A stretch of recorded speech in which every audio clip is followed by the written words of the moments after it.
श्री स्वामी समर्थ. होळी पौर्णिमेच्या दिवशी संध्याकाळी कापूर सोबत जाळा या तीन वस्तू जाळल्यामुळे आपलं 7 पिढ्यांचं दारिद्र्य हे नष्ट होणार आहे. हा उपाय आपल्याला संध्याकाळी 6 वाजल्यापासून अगदी रात्री 12 वाजेपर्यंत करता येणार आहे. हा उपाय करण्याकरता आपल्याला एक मातीची पंती घ्यायची, त्यामध्ये आपल्याला एक शेणाची गौरी ठेवायची.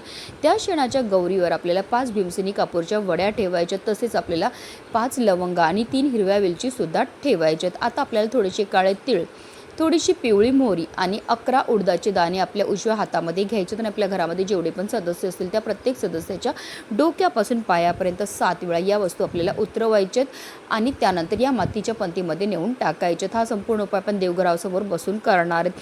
आता आपल्याला देवघरामध्ये प्रज्वलित असलेल्या दिव्याच्या मदतीने या मातीच्या पंतीमध्ये असणारा कापूर प्रज्वलित करायचा. कापूर प्रज्वलित झाला की त्यामध्ये आपल्याला थोडं थोडं तूप टाकायचं आणि 11 वेळा आपल्याला महामृत्युंजय मंत्राचा जप करायचा आणि त्यानंतर ह्याचा जो धूर आहे तो आपल्या संपूर्ण घरामध्ये फिरवायचा आहे.